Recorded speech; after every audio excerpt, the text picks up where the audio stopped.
Judges 1.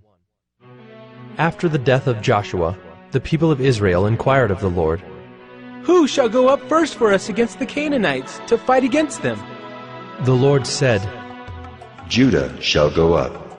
Behold, I have given the land into his hand.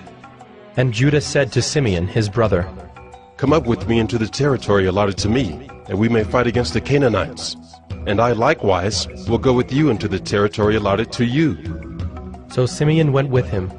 Then Judah went up, and the Lord gave the Canaanites and the Perizzites into their hand, and they defeated 10,000 of them at Bezek. They found Adoni-Bezek at Bezek, and fought against him, and defeated the Canaanites and the Perizzites. Adoni-Bezek fled, but they pursued him, and caught him, and cut off his thumbs and his big toes. And Adoni-Bezek said, 70 kings with their thumbs and their big toes cut off used to pick up scraps under my table, as I have done. So God has repaid me. And they brought him to Jerusalem, and he died there. And the men of Judah fought against Jerusalem, and captured it, and struck it with the edge of the sword, and set the city on fire. And afterward the men of Judah went down to fight against the Canaanites who lived in the hill country, in the Negeb, and in the lowland. And Judah went against the Canaanites who lived in Hebron. Now the name of Hebron was formerly Kiriath Arba. And they defeated Sheshai, and Ahiman, and Talmai. From there they went against the inhabitants of Debir. The name of Debir was formerly Kiriath Sepher.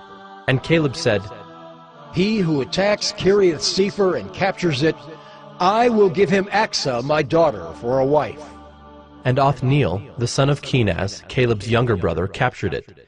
And he gave him Achsah, his daughter, for a wife.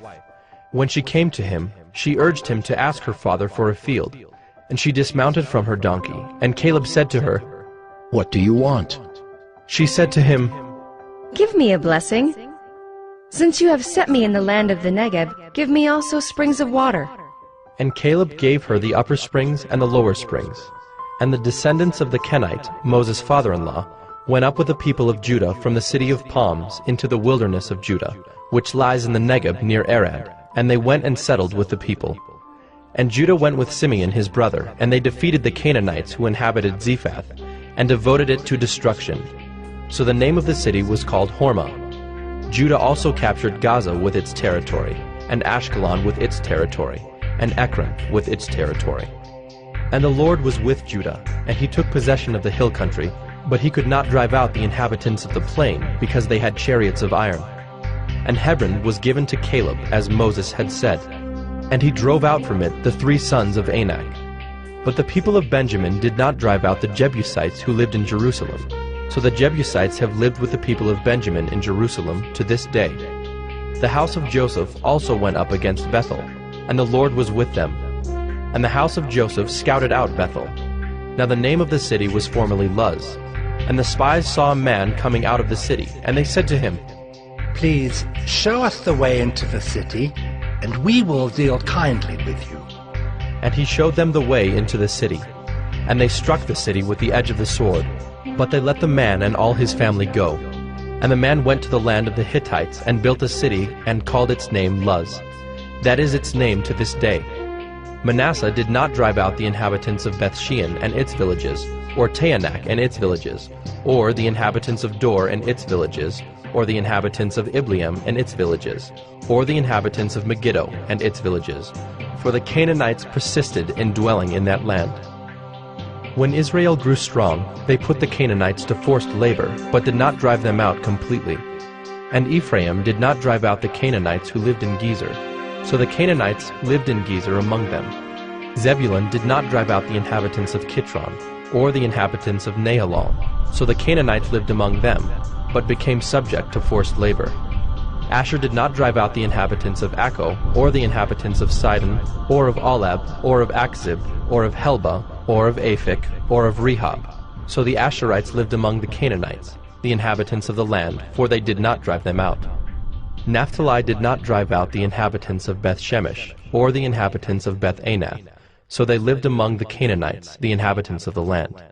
Nevertheless, the inhabitants of Beth-Shemesh and of Beth-Anath became subject to forced labor for them. The Amorites pressed the people of Dan back into the hill country, for they did not allow them to come down to the plain.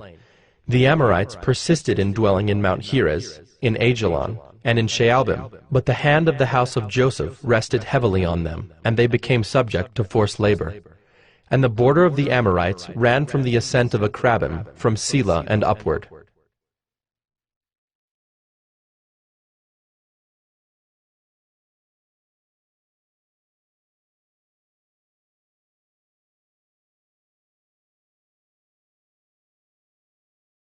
Judges 2. Now the angel of the Lord went up from Gilgal to Bochim, and he said, I brought you up from Egypt, and brought you into the land that I swore to give to your fathers. I said, I will never break my covenant with you, and you shall make no covenant with the inhabitants of this land. You shall break down their altars. But you have not obeyed my voice. What is this you have done? So now I say, I will not drive them out before you, but they shall become thorns in your sides, and their gods shall be a snare to you. As soon as the angel of the Lord spoke these words to all the people of Israel, the people lifted up their voices and wept, and they called the name of that place Bochim, and they sacrificed there to the Lord. When Joshua dismissed the people of Israel went each to his inheritance to take possession of the land. And the people served the Lord all the days of Joshua, and all the days of the elders who outlived Joshua, who had seen all the great work that the Lord had done for Israel. And Joshua, the son of Nun, the servant of the Lord, died at the age of 110 years. And they buried him within the boundaries of his inheritance in Timnath-Heres, in the hill country of Ephraim, north of the mountain of Gaash. And all that generation also were gathered to their fathers. And there arose another generation after them, who did not know the Lord or the work that he had done for Israel. And the people of Israel did what was evil in the sight of the Lord, and served the Baals. And they abandoned the Lord, the God of their fathers, who had brought them out of the land of Egypt. They went after other gods from among the gods of the peoples who were around them, and bowed down to them, and they provoked the Lord to anger. They abandoned the Lord, and served the Baals and the Ashtaroth. So the anger of the Lord was kindled against Israel, and he gave them over to plunderers who plundered them. And he sold them into the hand of their surrounding enemies, so that they could no longer withstand their enemies. Whenever they marched out, the hand of the Lord was against them for harm, as the Lord had warned, and as the Lord had sworn to them. And they were in terrible distress.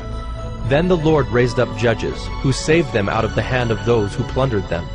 Yet they did not listen to their judges, for they whored after other gods and bowed down to them.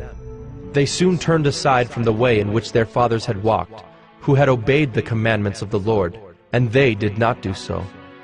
Whenever the Lord raised up judges for them, the Lord was with the judge, and he saved them from the hand of their enemies all the days of the judge.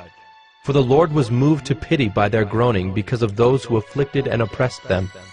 But whenever the judge died, they turned back and were more corrupt than their fathers, going after other gods, serving them and bowing down to them. They did not drop any of their practices or their stubborn ways. So the anger of the Lord was kindled against Israel. And he said, Because this people has transgressed my covenant that I commanded their fathers and have not obeyed my voice, I will no longer drive out before them any of the nations that Joshua left when he died, in order to test Israel by them, whether they will take care to walk in the way of the Lord as their fathers did or not. So the Lord left those nations, not driving them out quickly, and he did not give them into the hand of Joshua.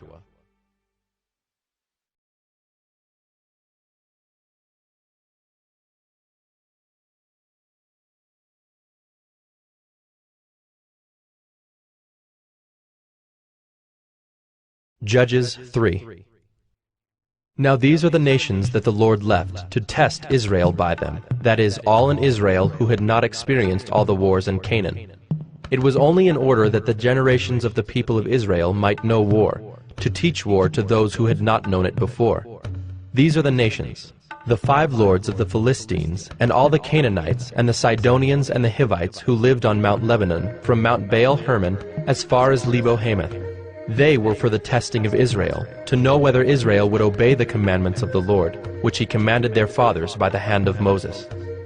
So the people of Israel lived among the Canaanites, the Hittites, the Amorites, the Perizzites, the Hivites, and the Jebusites. And their daughters they took to themselves for wives, and their own daughters they gave to their sons, and they served their gods. And the people of Israel did what was evil in the sight of the Lord. They forgot the Lord their God, and served the Baals and the Ashtaroth.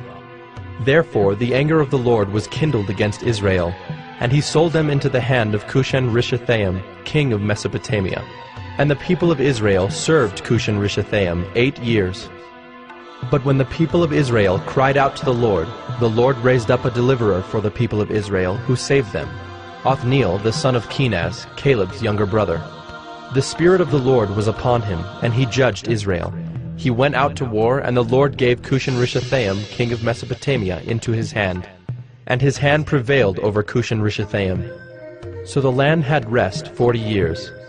Then Othniel the son of Kenaz died, and the people of Israel again did what was evil in the sight of the Lord. And the Lord strengthened Eglon, the king of Moab, against Israel, because they had done what was evil in the sight of the Lord. He gathered to himself the Ammonites and the Amalekites, and went and defeated Israel, and they took possession of the city of palms. And the people of Israel served Eglon the king of Moab 18 years. Then the people of Israel cried out to the Lord, and the Lord raised up for them a deliverer, Ehud the son of Gera, the Benjaminite, a left-handed man. The people of Israel sent tribute by him to Eglon the king of Moab. And Ehud made for himself a sword with 2 edges, a cubit in length, and he bound it on his right thigh under his clothes. And he presented the tribute to Eglon king of Moab. Now Eglon was a very fat man, and when Ehud had finished presenting the tribute, he sent away the people who carried the tribute. But he himself turned back at the idols near Gilgal, and said, I have a secret message for you, O king.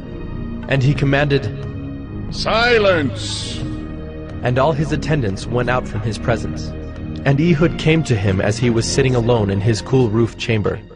And Ehud said, I have a message from God for you. And he arose from his seat.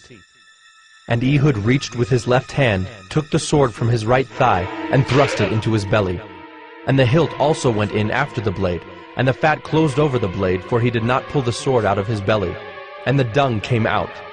Then Ehud went out into the porch, and closed the doors of the roof chamber behind him, and locked them. When he had gone, the servants came, and when they saw that the doors of the roof chamber were locked, they thought, Surely he is relieving himself in the closet of the cool chamber. And they waited till they were embarrassed. But when he still did not open the doors of the roof chamber, they took the key and opened them, and there lay their lord dead on the floor. Ehud escaped while they delayed, and he passed beyond the idols and escaped to Seirah. When he arrived, he sounded the trumpet in the hill country of Ephraim. Then the people of Israel went down with him from the hill country, and he was their leader. And he said to them, Follow after me, for the Lord has given your enemies the Moabites into your hand. So they went down after him and seized the fords of the Jordan against the Moabites, and did not allow anyone to pass over. And they killed at that time about 10,000 of the Moabites, all strong, able-bodied men. Not a man escaped. So Moab was subdued that day under the hand of Israel, and the land had rest for 80 years. After him was Shamgar the son of Anath, who killed 600 of the Philistines with an ox goad, and he also saved Israel.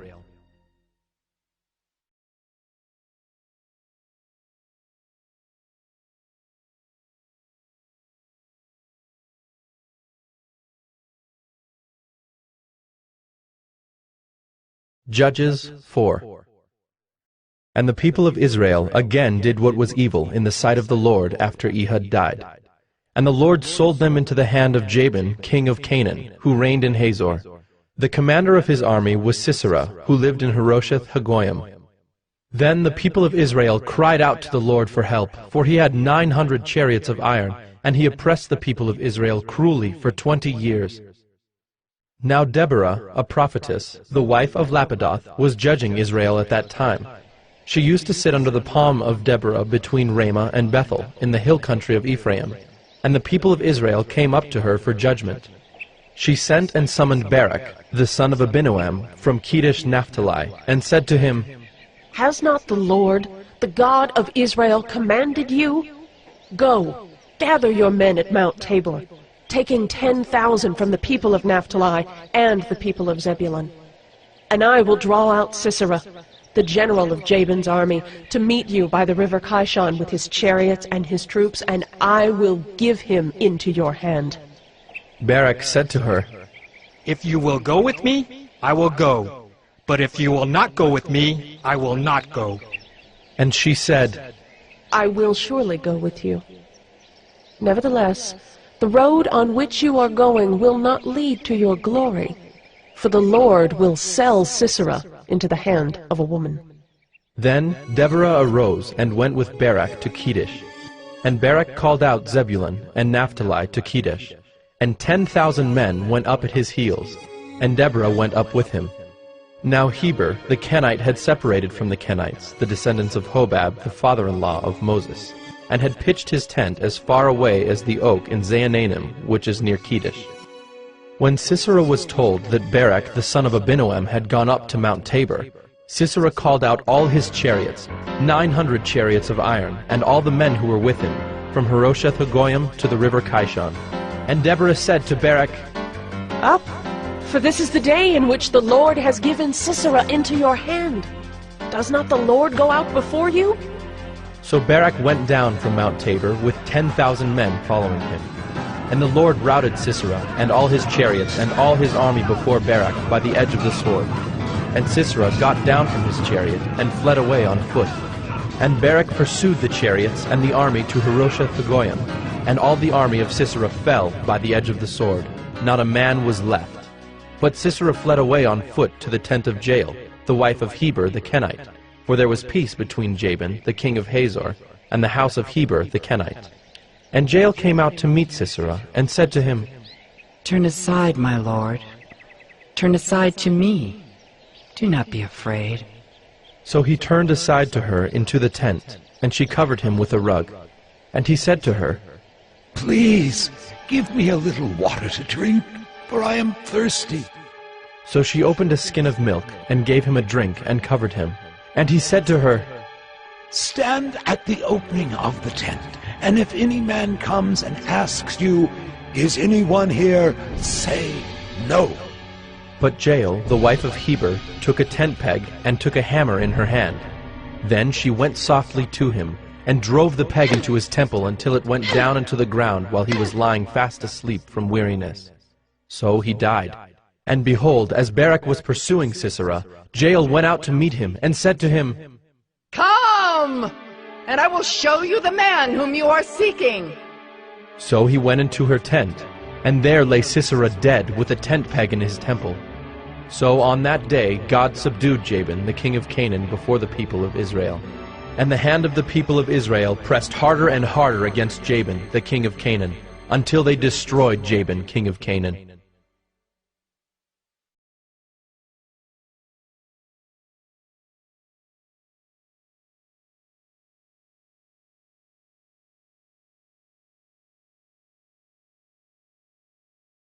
Judges 5. Then sang Deborah and Barak the son of Abinoam on that day, "That the leaders took the lead in Israel, that the people offered themselves willingly. Bless the Lord. Hear, O kings, give ear, O princes. To the Lord I will sing. I will make melody to the Lord, the God of Israel. Lord, when you went out from Seir, when you marched from the region of Edom, the earth trembled and the heavens dropped. Yes, the clouds dropped water. The mountains quaked before the Lord, even Sinai before the Lord, the God of Israel." In the days of Shamgar, son of Anath, in the days of Jael, the highways were abandoned and travelers kept to the byways. The villagers ceased in Israel. They ceased to be until I arose. I, Deborah, arose as a mother in Israel. When new gods were chosen, then war was in the gates. Was shield or spear to be seen among 40,000 in Israel? My heart goes out to the commanders of Israel, who offered themselves willingly among the people. Bless the Lord. Tell of it, you who ride on white donkeys, you who sit on rich carpets, and you who walk by the way. to the sound of musicians at the watering places. There they repeat the righteous triumphs of the Lord, the righteous triumphs of his villagers in Israel. Then down to the gates march the people of the Lord. Awake, awake, Deborah! Awake, awake, break out in a song. Arise, Barak, lead away your captives, O son of Abinoam. Then down marched the remnant of the noble. The people of the Lord marched down for me against the mighty. From Ephraim, their root, they marched down into the valley following you. Benjamin with your kinsmen. From Machir marched down the commanders. And from Zebulun those who bear the lieutenant's staff. The princes of Issachar came with Deborah, and Issachar faithful to Barak. Into the valley they rushed at his heels. Among the clans of Reuben there were great searchings of heart. Why did you sit still among the sheepfolds? To hear the whistling for the flocks? Among the clans of Reuben there were great searchings of heart. Gilead stayed beyond the Jordan. And Dan, why did he stay with the ships? Asher sat still at the coast of the sea, staying by his landings. Zebulun is a people who risked their lives to the death. Naphtali, too, on the heights of the field. The kings came, they fought. Then fought the kings of Canaan at Taanach by the waters of Megiddo. They got no spoils of silver. From heaven the stars fought. From their courses they fought against Sisera.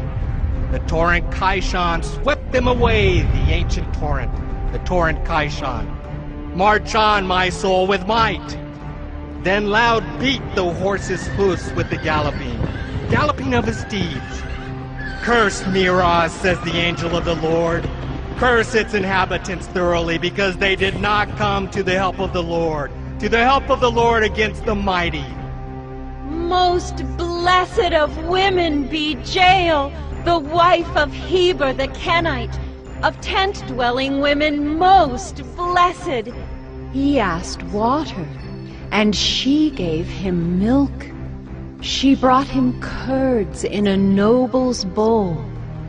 She sent her hand to the tent peg, and her right hand to the workman's mallet. She struck Sisera. She crushed his head. She shattered and pierced his temple. Between her feet he sank. He fell. He lay still. Between her feet he sank. He fell. Where he sank, there he fell, dead. Out of the window she peered. The mother of Sisera wailed through the lattice. Why is his chariot so long in coming? Why tarry the hoofbeats of his chariots? Her wisest princesses answer. Indeed, she answers herself. Have they not found and divided the spoil? A womb or two for every man. Spoil of dyed materials for Sisera, spoil of dyed materials embroidered, 2 pieces of dyed work embroidered for the neck as spoil. So may all your enemies perish, O Lord, but your friends be like the sun as he rises in his might. And the land had rest for 40 years.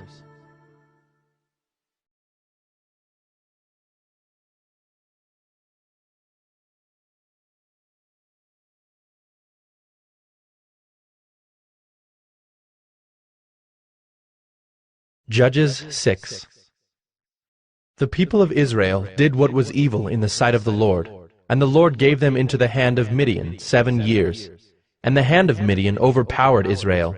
And because of Midian, the people of Israel made for themselves the dens that are in the mountains, and the caves, and the strongholds. For whenever the Israelites planted crops, the Midianites and the Amalekites and the people of the east would come up against them. They would encamp against them and devour the produce of the land as far as Gaza, and leave no sustenance in Israel, and no sheep or ox or donkey. For they would come up with their livestock and their tents. They would come like locusts in number. Both they and their camels could not be counted, so that they laid waste the land as they came in. And Israel was brought very low because of Midian, and the people of Israel cried out for help to the Lord. When the people of Israel cried out to the Lord on account of the Midianites, the Lord sent a prophet to the people of Israel. And he said to them, Thus says the Lord, the God of Israel, I led you up from Egypt, and brought you out of the house of bondage. And I delivered you from the hand of the Egyptians, and from the hand of all who oppressed you, and drove them out before you, and gave you their land. And I said to you, I am the Lord your God. You shall not fear the gods of the Amorites, in whose land you dwell. But you have not obeyed my voice. Now the angel of the Lord came and sat under the terebinth at Ophrah, which belonged to Joash the Abiezrite, while his son Gideon was beating out wheat in the winepress to hide it from the Midianites. And the angel of the Lord appeared to him and said to him, The Lord is with you, O mighty man of valor. And Gideon said to him, Please, sir, if the Lord is with us, why then has all this happened to us? And where are all his wonderful deeds that our fathers recounted to us, saying, Did not the Lord bring us up from Egypt? But now the Lord has forsaken us, and given us into the hand of Midian. And the Lord turned to him and said, Go in this might of yours, and save Israel from the hand of Midian. Do not I send you? And he said to him, Please, Lord, how can I save Israel? Behold, my clan is the weakest in Manasseh, and I am the least in my father's house. And the Lord said to him, But I will be with you, and you shall strike the Midianites as one man. And he said to him, If now I have found favor in your eyes, then show me a sign that it is you who speak with me. Please, do not depart from here until I come to you and bring out my present and set it before you. And he said, I will stay till you return. So Gideon went into his house, and prepared a young goat and unleavened cakes from an ephah of flour. The meat he put in a basket, and the broth he put in a pot, and brought them to him under the terebinth, and presented them. And the angel of God said to him, Take the meat and the unleavened cakes, and put them on this rock, and pour the broth over them. And he did so. Then the angel of the Lord reached out the tip of the staff that was in his hand, and touched the meat and the unleavened cakes. And fire sprang up from the rock, and consumed the meat and the unleavened cakes. And the angel of the Lord vanished from his sight. Then Gideon perceived that he was the angel of the Lord. And Gideon said, Alas, O Lord God, for now I have seen the angel of the Lord face to face. But the Lord said to him, Peace be to you. Do not fear, you shall not die. Then Gideon built an altar there to the Lord, and called it, The Lord is Peace. To this day it still stands at Ophrah, which belongs to the Abiezrites. That night the Lord said to him, Take your father's bull, and the second bull 7 years old, and pull down the altar of Baal that your father has, and cut down the Asherah that is beside it, and build an altar to the Lord your God on the top of the stronghold here, with stones laid in due order. Then take the second bull and offer it as a burnt offering with the wood of the Asherah that you shall cut down. So Gideon took 10 men of his servants, and did as the Lord had told him. But because he was too afraid of his family and the men of the town to do it by day, he did it by night. When the men of the town rose early in the morning, behold, the altar of Baal was broken down, and the Asherah beside it was cut down, and the second bull was offered on the altar that had been built. And they said to one another, Who has done this thing? And after they had searched and inquired, they said, Gideon, the son of Joash, has done this thing.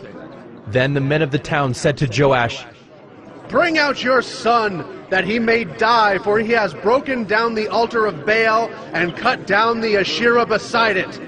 But Joash said to all who stood against him, Will you contend for Baal? Or will you save him? Whoever contends for him shall be put to death by morning. If he is a god, let him contend for himself, because his altar has been broken down. Therefore, on that day, Gideon was called Jerubbaal, that is to say, Let Baal contend against him, because he broke down his altar. Now all the Midianites and the Amalekites and the people of the east came together, and they crossed the Jordan and encamped in the valley of Jezreel.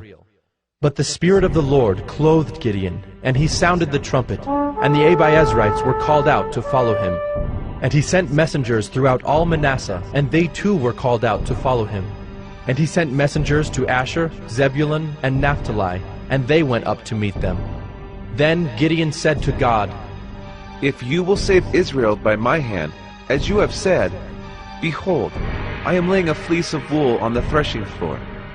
If there is dew on the fleece alone, and it is dry on all the ground, then I shall know that you will save Israel by my hand, as you have said." And it was so. When he rose early next morning and squeezed the fleece, he wrung enough dew from the fleece to fill a bowl with water. Then Gideon said to God, "Let not your anger burn against me. Let me speak just once more. Please, let me test just once more with the fleece. Please, let it be dry on the fleece only, and on all the ground let there be dew." And God did so that night, and it was dry on the fleece only, and on all the ground there was dew.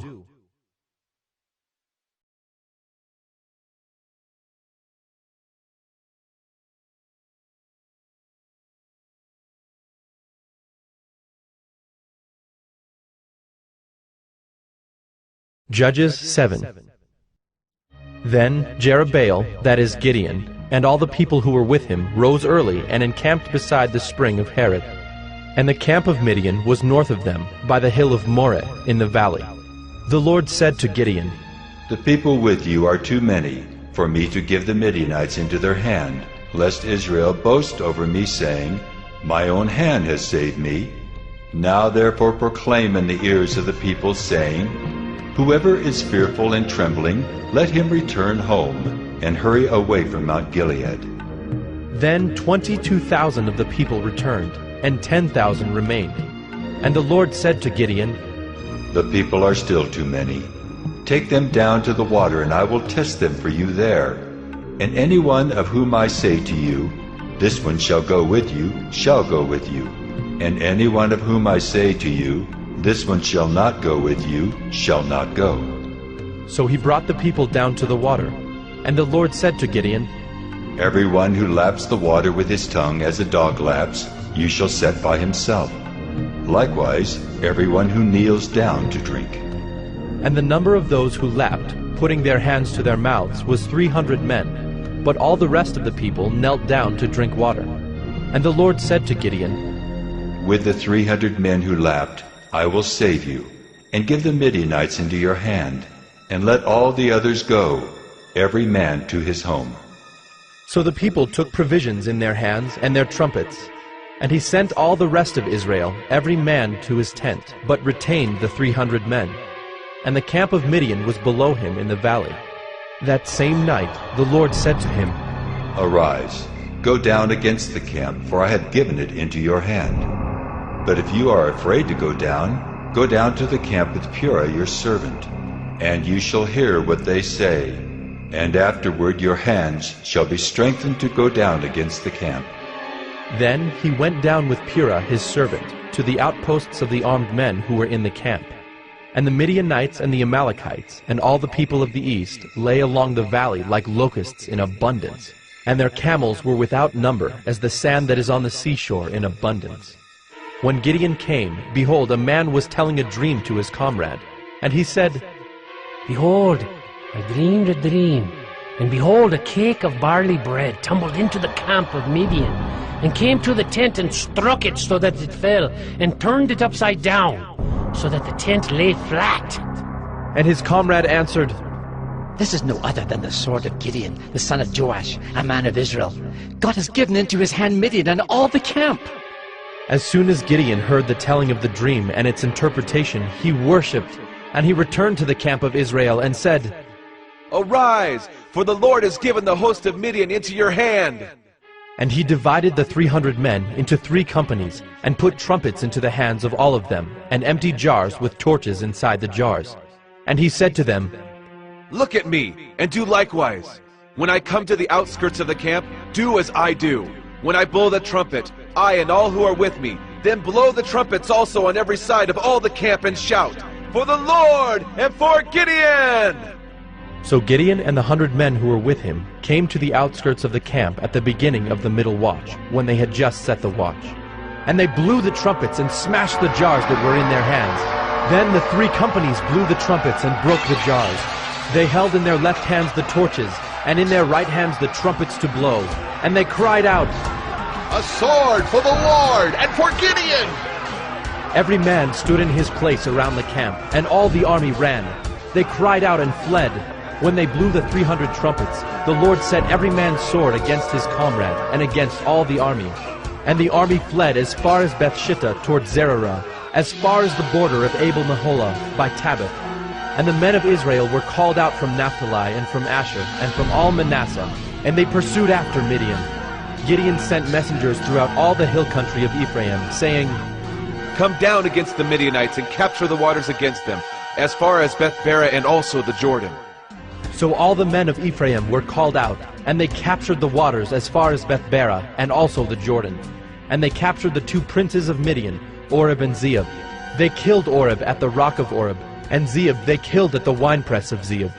Then they pursued Midian, and they brought the heads of Oreb and Zeeb to Gideon across the Jordan.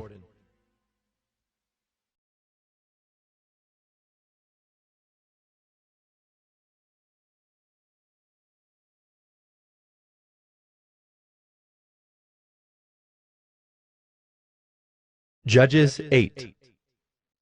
Then the men of Ephraim said to him, "What is this that you have done to us, not to call us when you went to fight against Midian?"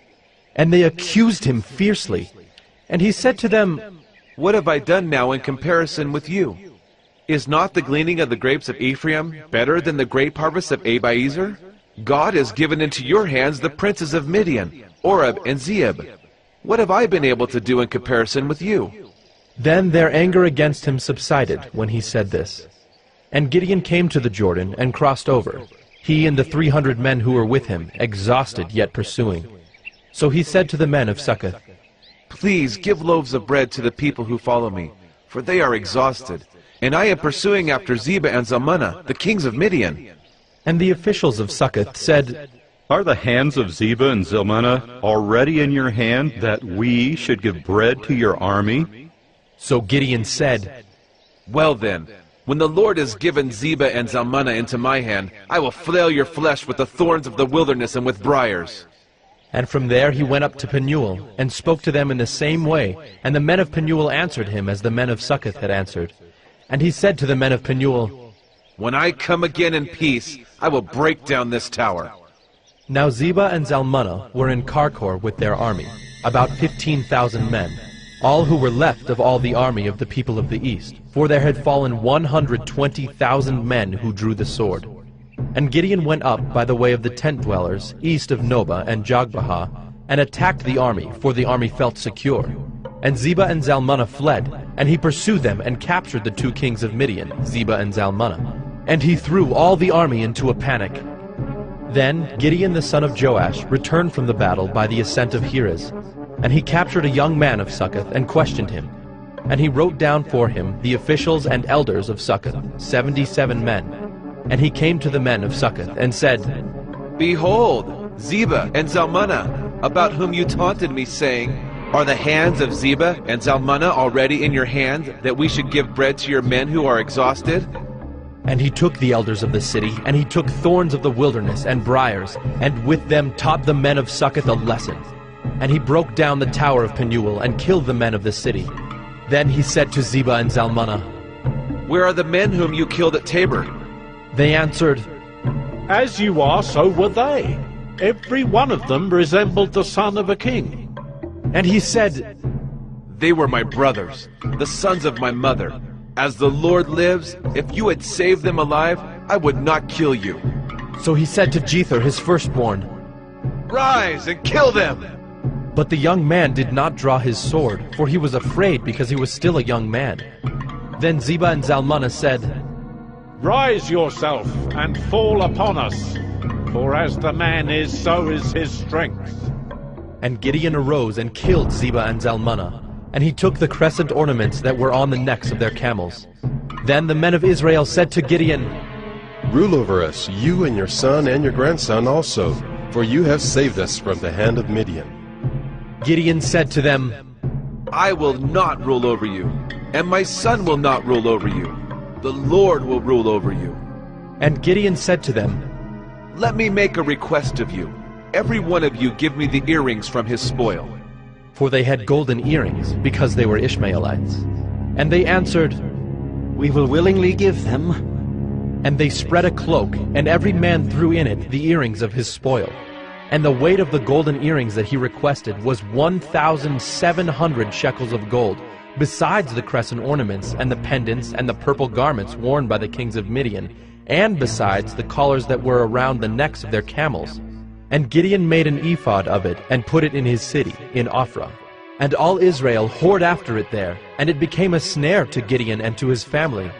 So Midian was subdued before the people of Israel, and they raised their heads no more. And the land had rest 40 years in the days of Gideon. Jerubbaal, the son of Joash, went and lived in his own house. Now Gideon had 70 sons, his own offspring, for he had many wives. And his concubine, who was in Shechem, also bore him a son, and he called his name Abimelech. And Gideon, the son of Joash, died in a good old age, and was buried in the tomb of Joash his father, at Ophrah of the Abiezrites. As soon as Gideon died, the people of Israel turned again, and whored after the Baals, and made Baal-berith their god. And the people of Israel did not remember the Lord their God, who had delivered them from the hand of all their enemies on every side, and they did not show steadfast love to the family of Jerubbaal, that is Gideon, in return for all the good that he had done to Israel.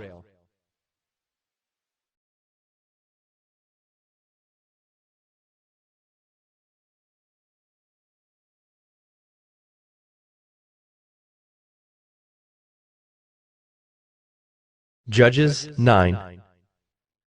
Now Abimelech, the son of Jerubbaal, went to Shechem to his mother's relatives, and said to them and to the whole clan of his mother's family, Say in the ears of all the leaders of Shechem, which is better for you, that all 70 of the sons of Jerubbaal rule over you, or that one rule over you? Remember also that I am your bone and your flesh. And his mother's relatives spoke all these words on his behalf in the ears of all the leaders of Shechem, and their hearts inclined to follow Abimelech, for they said, He is our brother. And they gave him 70 pieces of silver out of the house of Baal-berith, with which Abimelech hired worthless and reckless fellows who followed him. And he went to his father's house at Ophrah, and killed his brothers, the sons of Jerubbaal, 70 men, on one stone. But Jotham, the youngest son of Jerubbaal, was left, for he hid himself.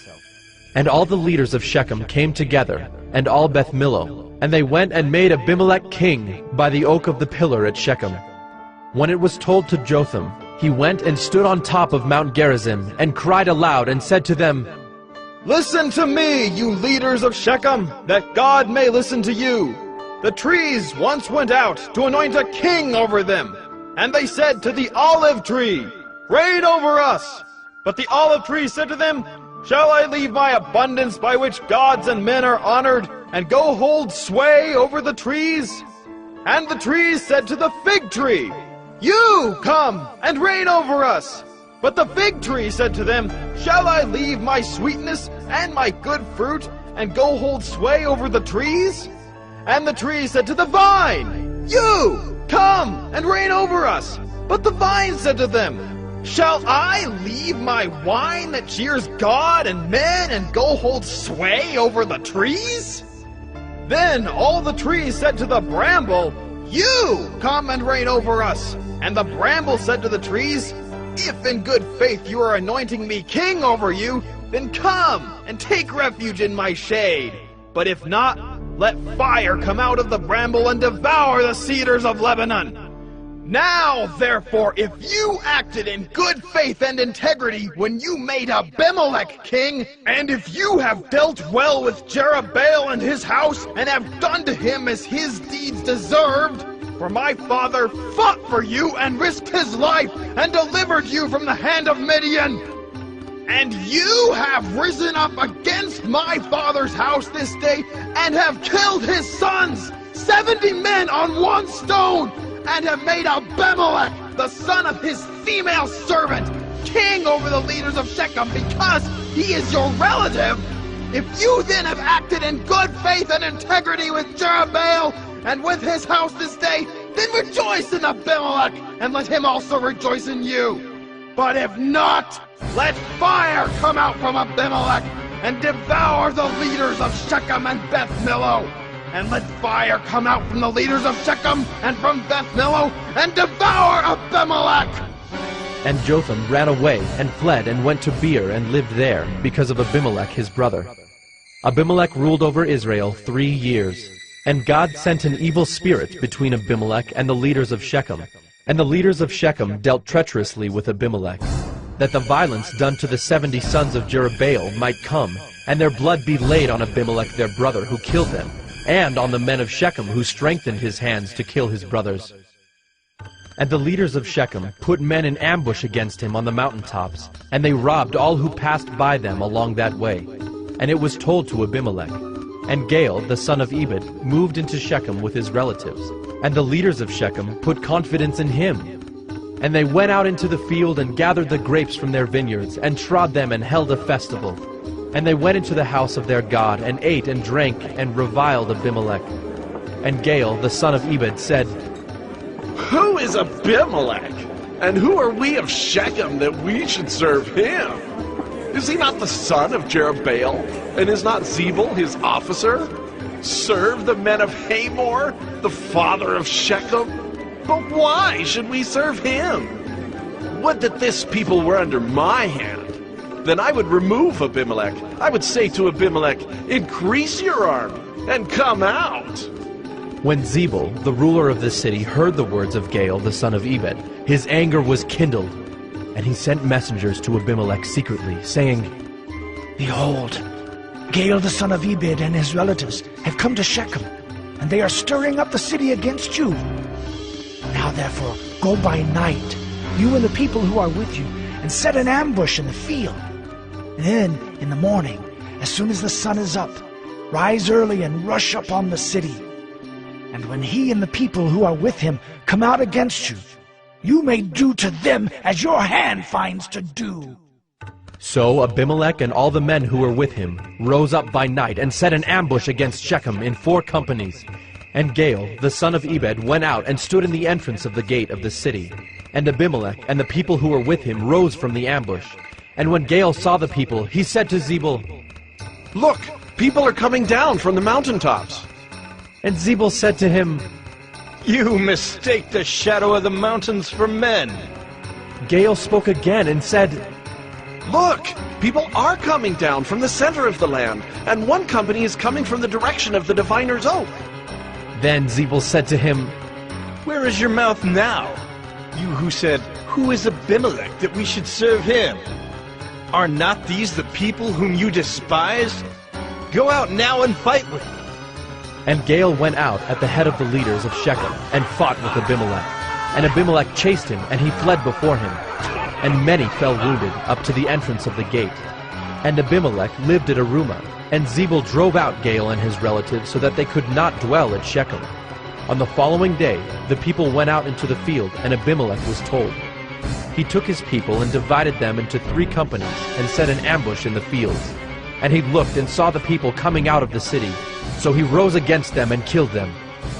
Abimelech and the company that was with him rushed forward and stood at the entrance of the gate of the city, while the 2 companies rushed upon all who were in the field and killed them. And Abimelech fought against the city all that day. He captured the city and killed the people who were in it, and he razed the city and sowed it with salt. When all the leaders of the tower of Shechem heard of it, they entered the stronghold of the house of El-Berith. Abimelech was told that all the leaders of the tower of Shechem were gathered together. And Abimelech went up to Mount Zalmon, he and all the people who were with him. And Abimelech took an axe in his hand, and cut down a bundle of brushwood, and took it up and laid it on his shoulder. And he said to the men who were with him, What you have seen me do, hurry and do as I have done. So every one of the people cut down his bundle, and following Abimelech put it against the stronghold. And they set the stronghold on fire over them, so that all the people of the tower of Shechem also died, about 1,000 men and women. Then Abimelech went to Thebez and encamped against Thebez and captured it. But there was a strong tower within the city, and all the men and women and all the leaders of the city fled to it and shut themselves in, and they went up to the roof of the tower. And Abimelech came to the tower and fought against it, and drew near to the door of the tower to burn it with fire. And a certain woman threw an upper millstone on Abimelech's head and crushed his skull. Then he called quickly to the young man, his armor-bearer, and said to him, "Draw your sword and kill me, lest they say of me, a woman killed him." And his young man thrust him through, and he died. And when the men of Israel saw that Abimelech was dead, everyone departed to his home. Thus God returned the evil of Abimelech, which he committed against his father in killing his 70 brothers. And God also made all the evil of the men of Shechem return on their heads, and upon them came the curse of Jotham, the son of Jerubbaal.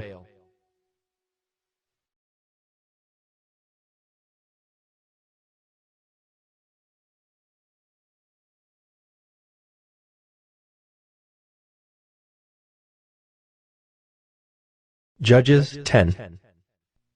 After Abimelech, there arose to save Israel Tola, the son of Puah, son of Dodo, a man of Issachar, and he lived at Shamir in the hill country of Ephraim. And he judged Israel 23 years. Then he died and was buried at Shamir. After him arose Jair the Gileadite, who judged Israel 22 years. And he had 30 sons who rode on 30 donkeys, and they had 30 cities called Havoth Jair to this day, which are in the land of Gilead. And Jair died and was buried in Canaan. The people of Israel again did what was evil in the sight of the Lord, and served the Baals and the Ashtaroth, the gods of Syria, the gods of Sidon, the gods of Moab, the gods of the Ammonites, and the gods of the Philistines. And they forsook the Lord and did not serve him. So the anger of the Lord was kindled against Israel, and he sold them into the hand of the Philistines and into the hand of the Ammonites. And they crushed and oppressed the people of Israel that year. For 18 years they oppressed all the people of Israel who were beyond the Jordan in the land of the Amorites, which is in Gilead. And the Ammonites crossed the Jordan to fight also against Judah and against Benjamin and against the house of Ephraim, so that Israel was severely distressed. And the people of Israel cried out to the Lord, saying, "We have sinned against you, because we have forsaken our God and have served the Baals." And the Lord said to the people of Israel, "Did I not save you from the Egyptians and from the Amorites, from the Ammonites and from the Philistines, the Sidonians also, and the Amalekites? And the Maonites oppressed you, and you cried out to me, and I saved you out of their hand. Yet you have forsaken me and served other gods. Therefore I will save you no more. Go and cry out to the gods whom you have chosen. Let them save you in the time of your distress." And the people of Israel said to the Lord, "We have sinned. Do to us whatever seems good to you. Only please deliver us this day." So they put away the foreign gods from among them and served the Lord, and he became impatient over the misery of Israel. Then the Ammonites were called to arms, and they encamped in Gilead. And the people of Israel came together, and they encamped at Mizpah. And the people, the leaders of Gilead, said one to another, "Who is the man who will begin to fight against the Ammonites? He shall be head over all the inhabitants of Gilead."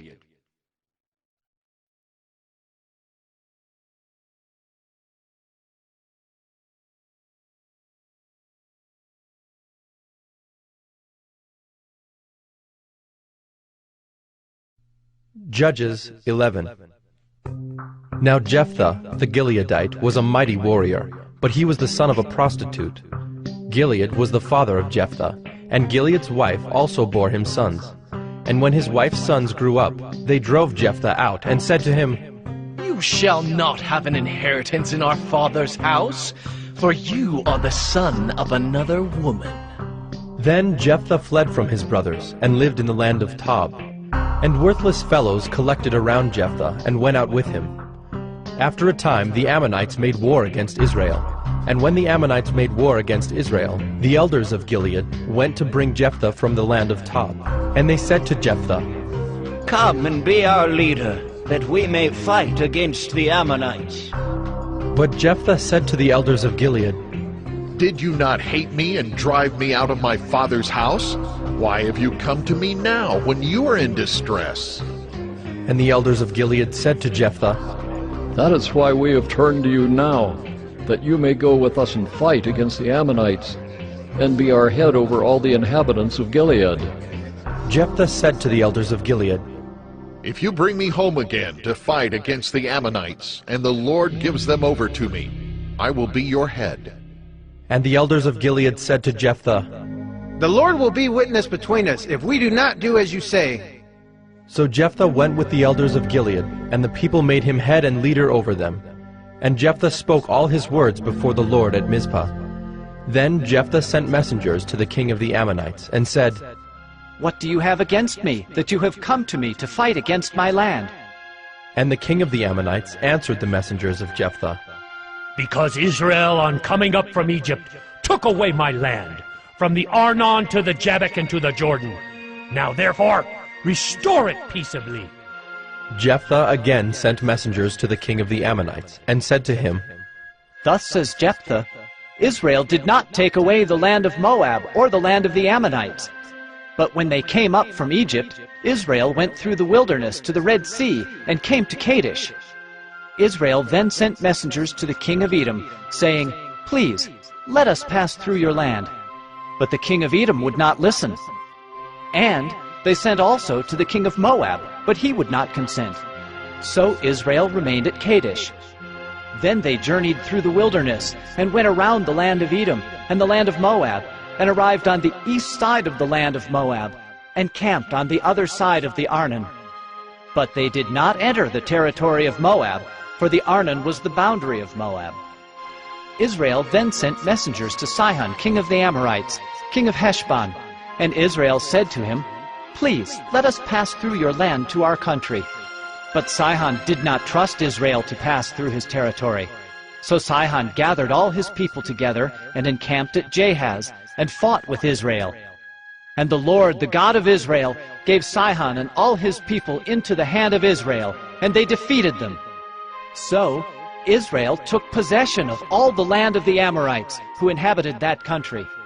And they took possession of all the territory of the Amorites, from the Arnon to the Jabbok, and from the wilderness to the Jordan.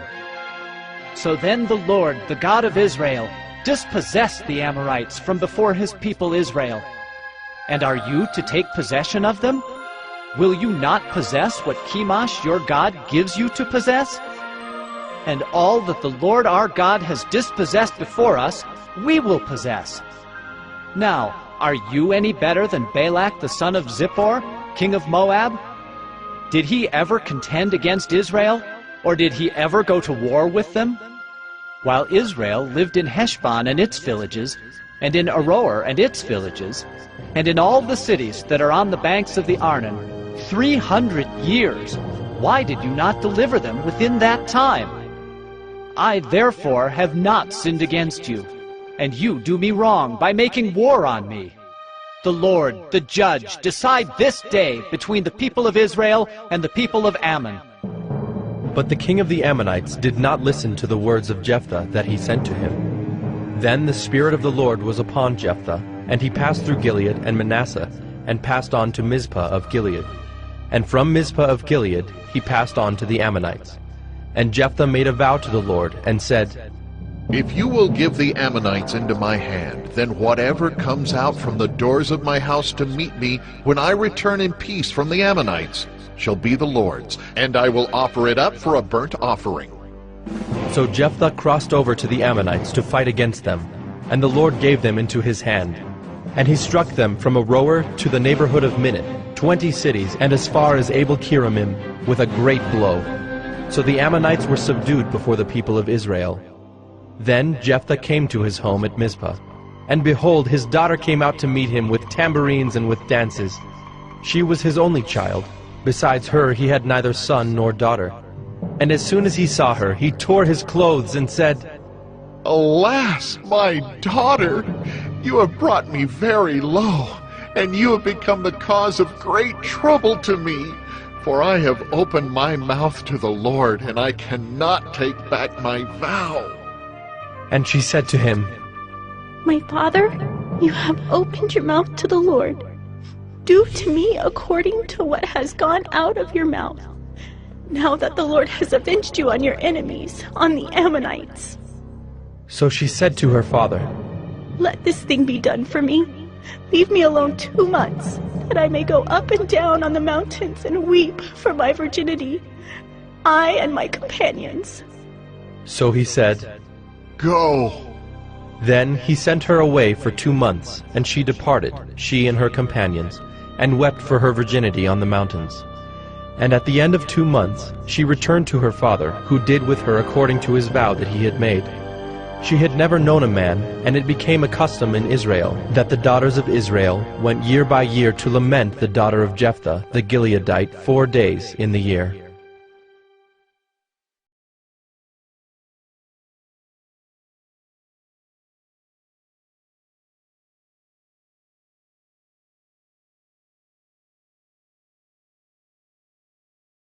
Judges 12. The men of Ephraim were called to arms, and they crossed to Zaphon and said to Jephthah, Why did you cross over to fight against the Ammonites and did not call us to go with you? We will burn your house over you with fire. And Jephthah said to them, I and my people had a great dispute with the Ammonites, and when I called you, you did not save me from their hand. And when I saw that you would not save me, I took my life in my hand, and crossed over against the Ammonites, and the Lord gave them into my hand. Why then have you come up to me this day to fight against me? Then Jephthah gathered all the men of Gilead and fought with Ephraim. And the men of Gilead struck Ephraim, because they said, You are fugitives of Ephraim, you Gileadites, in the midst of Ephraim and Manasseh. And the Gileadites captured the fords of the Jordan against the Ephraimites. And when any of the fugitives of Ephraim said, Let me go over, the men of Gilead said to him, Are you an Ephraimite? When he said, No, they said to him, Then say Shibboleth. And he said, Sibboleth, for he could not pronounce it right. Then they seized him and slaughtered him at the fords of the Jordan. At that time 42,000 of the Ephraimites fell. Jephthah judged Israel 6 years. Then Jephthah the Gileadite died and was buried in his city in Gilead. After him Ibzan of Bethlehem judged Israel. He had 30 sons, and 30 daughters he gave in marriage outside his clan, and 30 daughters he brought in from outside for his sons. And he judged Israel 7 years. Then Ibzan died and was buried at Bethlehem. After him Elon the Zebulunite judged Israel, and he judged Israel 10 years. Then Elon the Zebulunite died and was buried at Ajalon in the land of Zebulun. After him Abdon the son of Hillel the Pirathonite judged Israel. He had 40 sons and 30 grandsons, who rode on 70 donkeys, and he judged Israel 8 years. Then Abdon the son of Hillel the Pirathonite died, and was buried at Pirathon in the land of Ephraim, in the hill country of the Amalekites.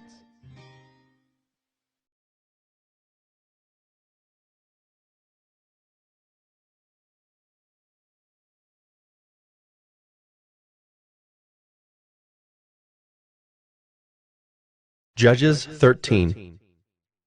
And the people of Israel again did what was evil in the sight of the Lord. So the Lord gave them into the hand of the Philistines for 40 years. There was a certain man of Zorah, of the tribe of the Danites, whose name was Manoah, and his wife was barren and had no children. And the angel of the Lord appeared to the woman, and said to her, Behold, you are barren and have not borne children, but you shall conceive and bear a son. Therefore be careful and drink no wine or strong drink, and eat nothing unclean. For behold, you shall conceive and bear a son. No razor shall come upon his head, for the child shall be a Nazirite to God from the womb, and he shall begin to save Israel from the hand of the Philistines. Then the woman came and told her husband, A man of God came to me, and his appearance was like the appearance of the angel of God, very awesome. I did not ask him where he was from, and he did not tell me his name, but he said to me, Behold, you shall conceive and bear a son. So then drink no wine or strong drink, and eat nothing unclean, for the child shall be a Nazirite to God from the womb to the day of his death. Then Manoah prayed to the Lord and said, O Lord, please let the man of God whom you sent come again to us and teach us what we are to do with the child who will be born. And God listened to the voice of Manoah. And the angel of God came again to the woman as she sat in the field. But Manoah her husband was not with her. So the woman ran quickly and told her husband, Behold, the man who came to me the other day has appeared to me. And Manoah arose and went after his wife, and came to the man and said to him, Are you the man who spoke to this woman? And he said, I am. And Manoah said, Now when your words come true, what is to be the child's manner of life, and what is his mission? And the angel of the Lord said to Manoah, Of all that I said to the woman, let her be careful. She may not eat of anything that comes from the vine, neither let her drink wine or strong drink, or eat any unclean thing. All that I commanded her, let her observe. Manoah said to the angel of the Lord, Please, let us detain you and prepare a young goat for you. And the angel of the Lord said to Manoah, If you detain me, I will not eat of your food. But if you prepare a burnt offering, then offer it to the Lord. For Manoah did not know that he was the angel of the Lord. And Manoah said to the angel of the Lord, What is your name, so that when your words come true, we may honor you? And the angel of the Lord said to him, Why do you ask my name, seeing it is wonderful? So Manoah took the young goat with the grain offering, and offered it on the rock to the Lord, to the one who works wonders. And Manoah and his wife were watching. And when the flame went up toward heaven from the altar, the angel of the Lord went up in the flame of the altar. Now Manoah and his wife were watching, and they fell on their faces to the ground. The angel of the Lord appeared no more to Manoah and to his wife. Then Manoah knew that he was the angel of the Lord. And Manoah said to his wife, We shall surely die, for we have seen God. But his wife said to him, If the Lord had meant to kill us, he would not have accepted a burnt offering and a grain offering at our hands, or shown us all these things, or now announced to us such things as these. And the woman bore a son, and called his name Samson. And the young man grew, and the Lord blessed him. And the Spirit of the Lord began to stir him in Mahaneh-dan, between Zorah and Eshtaol.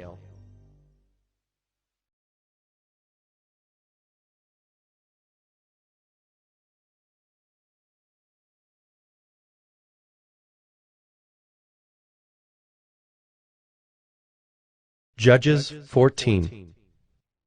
Samson went down to Timnah, and at Timnah he saw one of the daughters of the Philistines. Then he came up and told his father and mother, I saw one of the daughters of the Philistines at Timnah. Now get her for me as my wife. But his father and mother said to him, Is there not a woman among the daughters of your relatives, or among all our people? That you must go to take a wife from the uncircumcised Philistines? But Samson said to his father, Get her for me, for she is right in my eyes. His father and mother did not know that it was from the Lord, for he was seeking an opportunity against the Philistines. At that time the Philistines ruled over Israel. Then Samson went down with his father and mother to Timnah, and they came to the vineyards of Timnah. And behold, a young lion came toward him roaring. Then the Spirit of the Lord rushed upon him, and although he had nothing in his hand, he tore the lion in pieces as one tears a young goat. But he did not tell his father or his mother what he had done. Then he went down and talked with the woman, and she was right in Samson's eyes. After some days he returned to take her. And he turned aside to see the carcass of the lion. And behold, there was a swarm of bees in the body of the lion, and honey. He scraped it out into his hands, and went on, eating as he went. And he came to his father and mother, and gave some to them, and they ate. But he did not tell them that he had scraped the honey from the carcass of the lion. His father went down to the woman, and Samson prepared a feast there, for so the young men used to do. As soon as the people saw him, they brought 30 companions to be with him. And Samson said to them, Let me now put a riddle to you. If you can tell me what it is within the 7 days of the feast, and find it out, then I will give you 30 linen garments and 30 changes of clothes.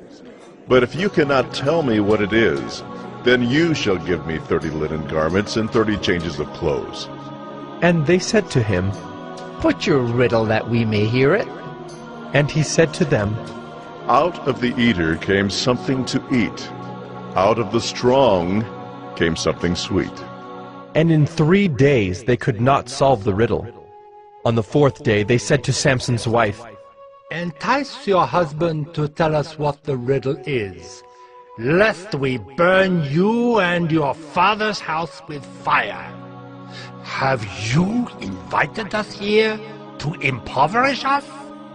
And Samson's wife wept over him and said, You only hate me. You do not love me. You've put a riddle to my people, and you have not told me what it is. And he said to her, Behold, I have not told my father nor my mother, and shall I tell you?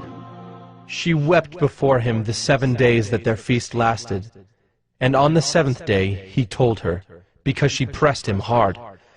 Then she told the riddle to her people.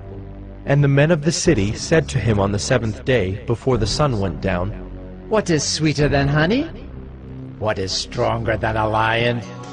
And he said to them, If you had not plowed with my heifer, you would not have found out my riddle.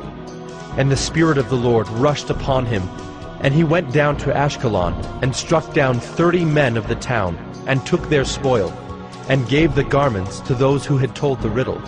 In hot anger he went back to his father's house. And Samson's wife was given to his companion, who had been his best man.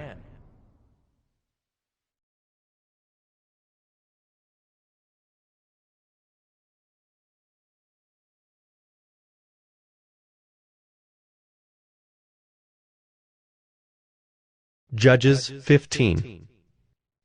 After some days, at the time of wheat harvest, Samson went to visit his wife with a young goat. And he said, I will go into my wife in the chamber. But her father would not allow him to go in. And her father said, I really thought that you utterly hated her, so I gave her to your companion. Is not her younger sister more beautiful than she? Please, take her instead. And Samson said to them, This time I shall be innocent in regard to the Philistines, when I do them harm. So Samson went and caught 300 foxes, and took torches. And he turned them tail to tail, and put a torch between each pair of tails. And when he had set fire to the torches, he let the foxes go into the standing grain of the Philistines, and set fire to the stacked grain and the standing grain, as well as the olive orchards. Then the Philistines said, Who has done this? And they said, Samson, the son-in-law of the Timnite, because he has taken his wife and given her to his companion. And the Philistines came up and burned her and her father with fire. And Samson said to them, If this is what you do, I swear I will be avenged on you, and after that I will quit. And he struck them hip and thigh with a great blow. And he went down and stayed in the cleft of the rock of Etam. Then the Philistines came up and encamped in Judah, and made a raid on Lehi. And the men of Judah said, Why have you come up against us? They said, We have come up to bind Samson, to do to him as he did to us. Then 3,000 men of Judah went down to the cleft of the rock of Etam, and said to Samson, Do you not know that the Philistines are rulers over us? What then is this that you have done to us? And he said to them, As they did to me, so have I done to them. And they said to him, We have come down to bind you, that we may give you into the hands of the Philistines. And Samson said to them, Swear to me that you will not attack me yourselves.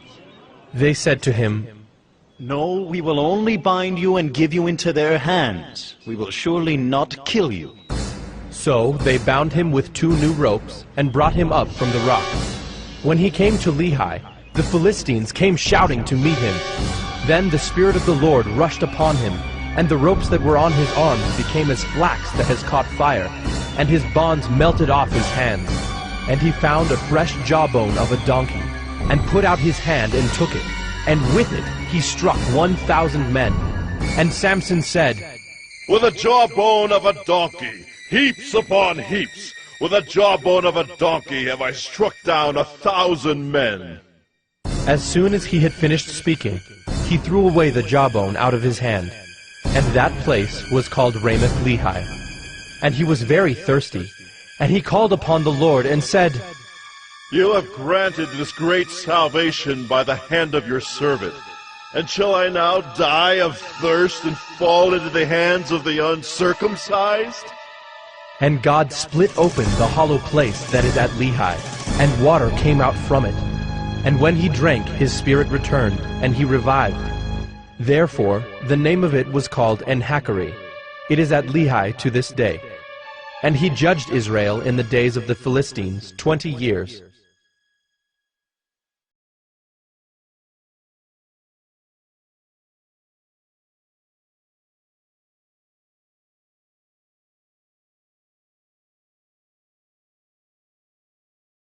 Judges 16. Samson went to Gaza, and there he saw a prostitute, and he went into her. The Gazites were told, Samson has come here. And they surrounded the place, and set an ambush for him all night at the gate of the city. They kept quiet all night, saying, Let us wait till the light of the morning, then we will kill him. But Samson lay till midnight. And at midnight he arose and took hold of the doors of the gate of the city, and the 2 posts, and pulled them up, bar and all, and put them on his shoulders, and carried them to the top of the hill that is in front of Hebron. After this he loved a woman in the valley of Sorek, whose name was Delilah. And the lords of the Philistines came up to her, and said to her, Seduce him, and see where his great strength lies, and by what means we may overpower him, that we may bind him to humble him. And we will each give you 1,100 pieces of silver. So Delilah said to Samson, Please, tell me where your great strength lies, and how you might be bound that one could subdue you. Samson said to her, If they bind me with 7 fresh bowstrings that have not been dried, then I shall become weak and be like any other man. Then the lords of the Philistines brought up to her 7 fresh bowstrings that had not been dried, and she bound him with them.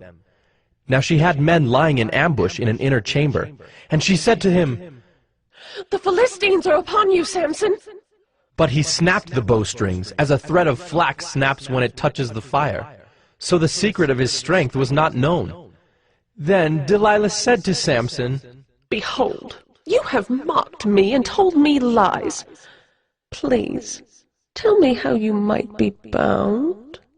And he said to her, If they bind me with new ropes that have not been used, then I shall become weak and be like any other man. So Delilah took new ropes and bound him with them, and said to him, The Philistines are upon you, Samson. And the men lying in ambush were in an inner chamber. But he snapped the ropes off his arms like a thread. Then Delilah said to Samson, Until now you have mocked me and told me lies. Tell me how you might be bound. And he said to her, If you weave the 7 locks of my head with the web, and fasten it tight with the pin, then I shall become weak, and be like any other man. So while he slept, Delilah took the 7 locks of his head, and wove them into the web. And she made them tight with the pin, and said to him, The Philistines are upon you, Samson. But he awoke from his sleep, and pulled away the pin, the loom, and the web.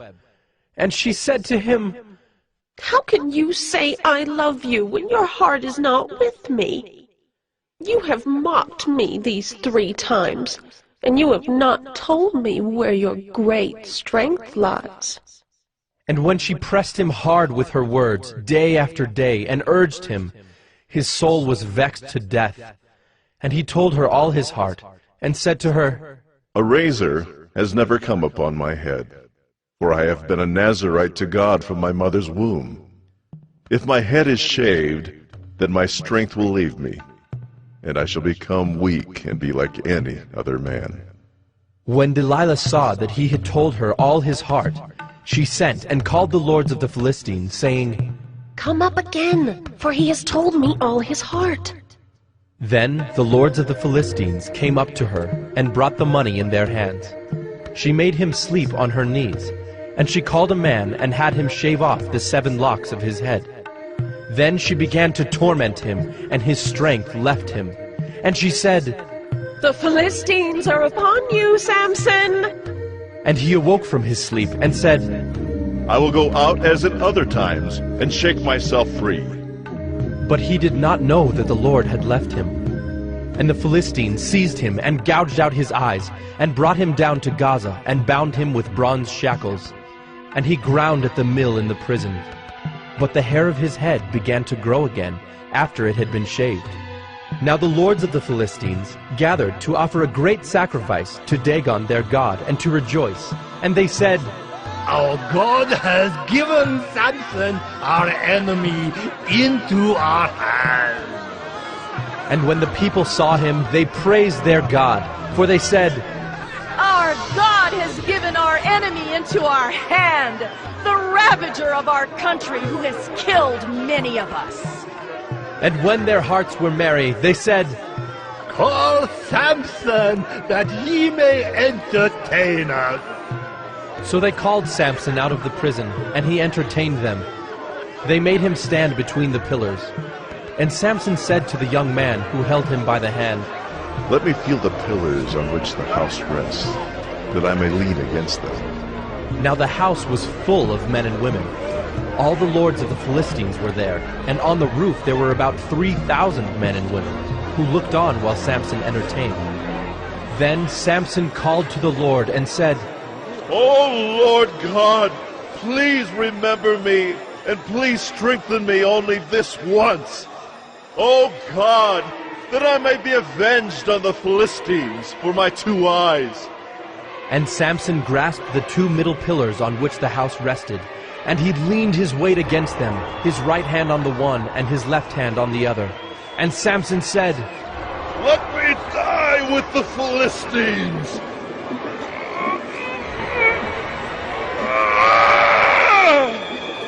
Then he bowed with all his strength, and the house fell upon the lords and upon all the people who were in it. So the dead whom he killed at his death were more than those whom he had killed during his life. Then his brothers and all his family came down and took him and brought him up and buried him between Zorah and Eshtaol in the tomb of Manoah his father. He had judged Israel 20 years.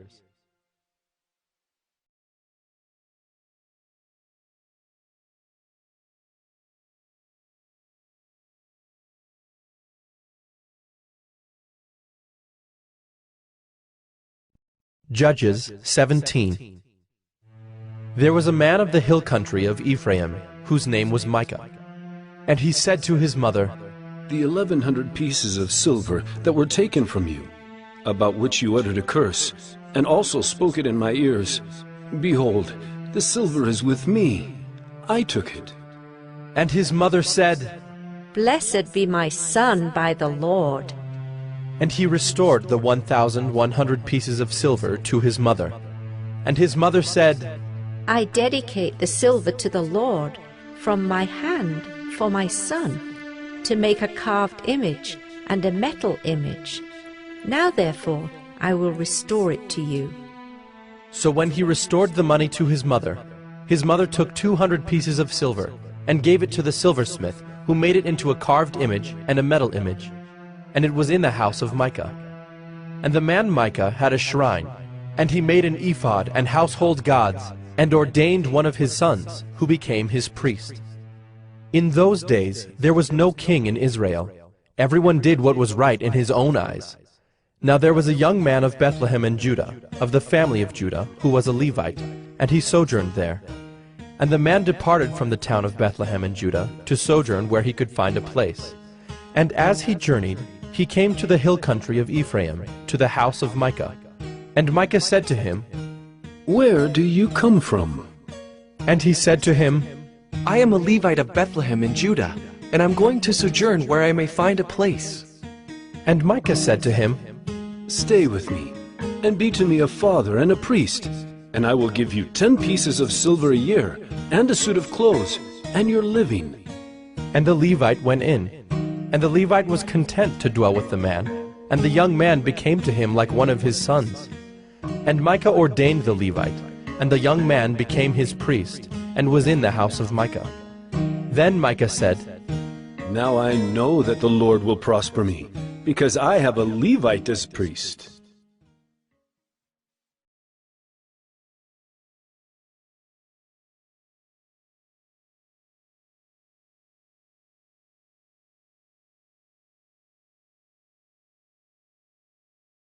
Judges 18. In those days there was no king in Israel, and in those days the tribe of the people of Dan was seeking for itself an inheritance to dwell in, for until then no inheritance among the tribes of Israel had fallen to them. So the people of Dan sent 5 able men from the whole number of their tribe, from Zorah and from Eshtaol, to spy out the land and to explore it. And they said to them, Go and explore the land. And they came to the hill country of Ephraim, to the house of Micah, and lodged there. When they were by the house of Micah, they recognized the voice of the young Levite. And they turned aside and said to him, Who brought you here? What are you doing in this place? What is your business here? And he said to them, This is how Micah dealt with me. He has hired me, and I have become his priest. And they said to him, Inquire of God, please, that we may know whether the journey on which we are setting out will succeed. And the priest said to them, Go in peace. The journey on which you go is under the eye of the Lord. Then the 5 men departed and came to Laish, and saw the people who were there, how they lived in security, after the manner of the Sidonians, quiet and unsuspecting, lacking nothing that is in the earth, and possessing wealth, and how they were far from the Sidonians, and had no dealings with anyone. And when they came to their brothers at Zorah and Eshtaol, their brothers said to them, What do you report? They said, Arise, and let us go up against them, for we have seen the land, and behold, it is very good. And will you do nothing? Do not be slow to go to enter in and possess the land. As soon as you go, you will come to an unsuspecting people. The land is spacious, for God has given it into your hands, a place where there is no lack of anything that is in the earth. So 600 men of the tribe of Dan, armed with weapons of war, set out from Zorah and Eshtaol, and went up and encamped at Kiriath-Jearim in Judah. On this account that place is called Mahaneh-dan to this day. Behold, it is west of Kiriath-Jearim. And they passed on from there to the hill country of Ephraim, and came to the house of Micah. Then the 5 men who had gone to scout out the country of Laish said to their brothers, Do you know that in these houses there are an ephod, household gods, a carved image, and a metal image? Now therefore consider what you will do. And they turned aside there, and came to the house of the young Levite at the home of Micah, and asked him about his welfare. Now the 600 men of the Danites, armed with their weapons of war, stood by the entrance of the gate. And the 5 men who had gone to scout out the land went up and entered and took the carved image, the ephod, the household gods, and the metal image, while the priests stood by the entrance of the gate with the 600 men armed with weapons of war. And when these went into Micah's house and took the carved image, the ephod, the household gods, and the metal image, the priest said to them, What are you doing? And they said to him, Keep quiet. Put your hand on your mouth and come with us, and be to us a father and a priest. Is it better for you to be priest to the house of one man, or to be priest to a tribe and clan in Israel? And the priest's heart was glad. He took the ephod and the household gods and the carved image, and went along with the people. So they turned and departed, putting the little ones and the livestock and the goods in front of them. When they had gone a distance from the home of Micah, the men who were in the houses near Micah's house were called out, and they overtook the people of Dan. And they shouted to the people of Dan, who turned around and said to Micah, What is the matter with you, that you come with such a company? And he said, You take my gods that I made and the priest, and go away? And what have I left? How then do you ask me, What is the matter with you? And the people of Dan said to him, Do not let your voice be heard among us, lest angry fellows fall upon you, and you lose your life with the lives of your household. Then the people of Dan went their way, and when Micah saw that they were too strong for him, he turned and went back to his home. But the people of Dan took what Micah had made, and the priest who belonged to him, and they came to Laish, to a people quiet and unsuspecting, and struck them with the edge of the sword, and burned the city with fire. And there was no deliverer, because it was far from Sidon, and they had no dealings with anyone. It was in the valley that belongs to Beth Rehob. Then they rebuilt the city, and lived in it. And they named the city Dan, after the name of Dan their ancestor, who was born to Israel. But the name of the city was Laish at the first. And the people of Dan set up the carved image for themselves. And Jonathan, the son of Gershom, son of Moses, and his sons, were priests to the tribe of the Danites until the day of the captivity of the land. So they set up Micah's carved image that he made, as long as the house of God was at Shiloh.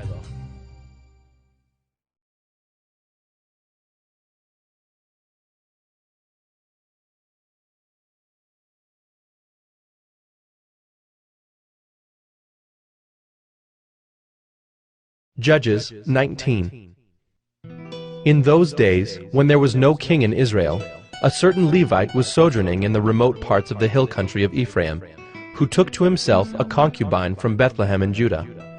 And his concubine was unfaithful to him, and she went away from him to her father's house at Bethlehem in Judah, and was there some 4 months. Then her husband arose and went after her, to speak kindly to her and bring her back. He had with him his servant and a couple of donkeys, and she brought him into her father's house. And when the girl's father saw him, he came with joy to meet him. And his father-in-law, the girl's father, made him stay, and he remained with him 3 days. So they ate and drank and spent the night there. And on the 4th day they arose early in the morning, and he prepared to go. But the girl's father said to his son-in-law, Strengthen your heart with a morsel of bread, and after that you may go. So the two of them sat and ate and drank together. And the girl's father said to the man, Be pleased to spend the night, and let your heart be merry. And when the man rose up to go, his father-in-law pressed him till he spent the night there again. And on the 5th day he arose early in the morning to depart. And the girl's father said, Strengthen your heart, and wait until the day declines. So they ate, both of them. And when the man and his concubine and his servant rose up to depart, his father-in-law, the girl's father, said to him, Behold, now the day has waned toward evening. Please, spend the night. Behold, the day draws to its close. Lodge here, and let your heart be merry. And tomorrow you shall arise early in the morning for your journey, and go home. But the man would not spend the night. He rose up and departed, and arrived opposite Jebus, that is, Jerusalem. He had with him a couple of saddled donkeys, and his concubine was with him. When they were near Jebus, the day was nearly over, and the servant said to his master, Come now, let us turn aside to this city of the Jebusites, and spend the night in it. And his master said to him, We will not turn aside into the city of foreigners who do not belong to the people of Israel, but we will pass on to Gibeah. And he said to his young man, Come, and let us draw near to one of these places, and spend the night at Gibeah, or at Ramah. So they passed on, and went their way. And the sun went down on them near Gibeah, which belongs to Benjamin. And they turned aside there to go in, and spend the night at Gibeah. And he went in, and sat down in the open square of the city, for no one took them into his house to spend the night. And behold, an old man was coming from his work in the field at evening. The man was from the hill country of Ephraim, and he was sojourning in Gibeah. The men of the place were Benjaminites, And he lifted up his eyes, and saw the traveler in the open square of the city. And the old man said, Where are you going, and where do you come from?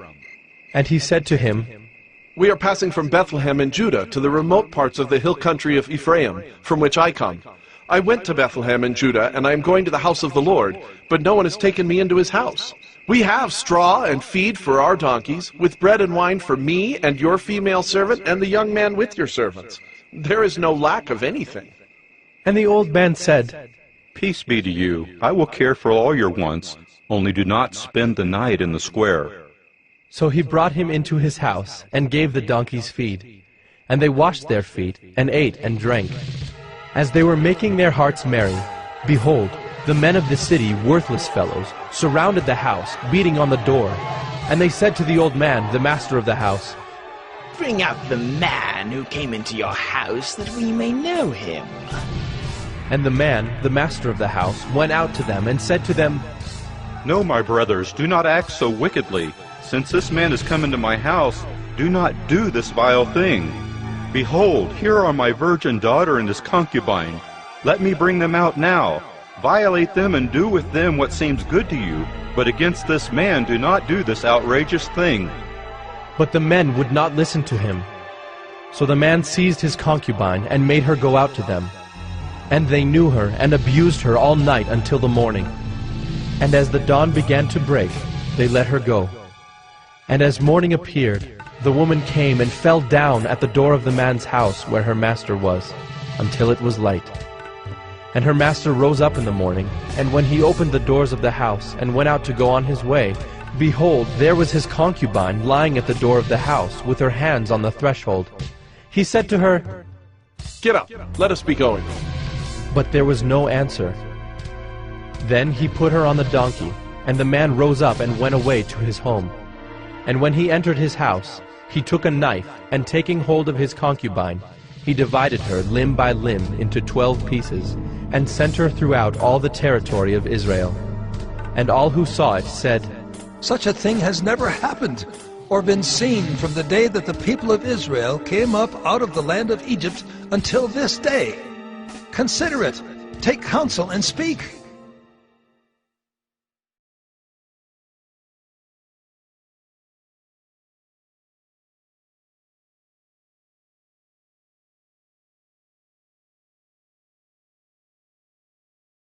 Judges 20. Then all the people of Israel came out from Dan to Beersheba, including the land of Gilead, and the congregation assembled as one man to the Lord at Mizpah. And the chiefs of all the people, of all the tribes of Israel, presented themselves in the assembly of the people of God, 400,000 men on foot that drew the sword. Now the people of Benjamin heard that the people of Israel had gone up to Mizpah. And the people of Israel said, Tell us, how did this evil happen? And the Levite, the husband of the woman who was murdered, answered and said, I came to Gibeah that belongs to Benjamin, I and my concubine to spend the night. And the leaders of Gibeah rose against me, and surrounded the house against me by night. They meant to kill me, and they violated my concubine, and she is dead. So I took hold of my concubine and cut her in pieces, and sent her throughout all the country of the inheritance of Israel, for they have committed abomination and outrage in Israel. Behold, you people of Israel, all of you, give your advice and counsel here. And all the people arose as one man, saying, None of us will go to his tent, and none of us will return to his house. But now, this is what we will do to Gibeah.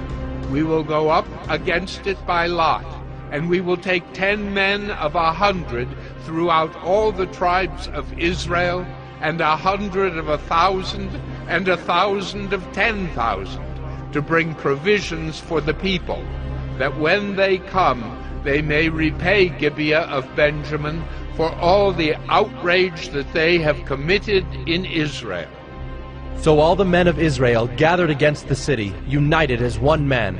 And the tribes of Israel sent men through all the tribe of Benjamin, saying, What evil is this that has taken place among you? Now therefore give up the men, the worthless fellows in Gibeah, that we may put them to death and purge evil from Israel. But the Benjaminites would not listen to the voice of their brothers, the people of Israel. Then the people of Benjamin came together out of the cities to Gibeah to go out to battle against the people of Israel. And the people of Benjamin mustered out of their cities on that day 26,000 men who drew the sword, besides the inhabitants of Gibeah, who mustered 700 chosen men. Among all these were 700 chosen men who were left-handed. Every one could sling a stone at a hair and not miss. And the men of Israel, apart from Benjamin, mustered 400,000 men who drew the sword. All these were men of war. The people of Israel arose and went up to Bethel and inquired of God, "Who shall go up first for us to fight against the people of Benjamin?" And the Lord said, "Judah shall go up first." Then the people of Israel rose in the morning and encamped against Gibeah. And the men of Israel went out to fight against Benjamin, and the men of Israel drew up the battle line against them at Gibeah. The people of Benjamin came out of Gibeah and destroyed on that day 22,000 men of the Israelites. But the people, the men of Israel, took courage, and again formed the battle line in the same place where they had formed it on the first day. And the people of Israel went up and wept before the Lord until the evening. And they inquired of the Lord, "Shall we again draw near to fight against our brothers, the people of Benjamin?" And the Lord said, "Go up against them." So the people of Israel came near against the people of Benjamin the second day. And Benjamin went against them out of Gibeah the second day, and destroyed 18,000 men of the people of Israel. All these were men who drew the sword.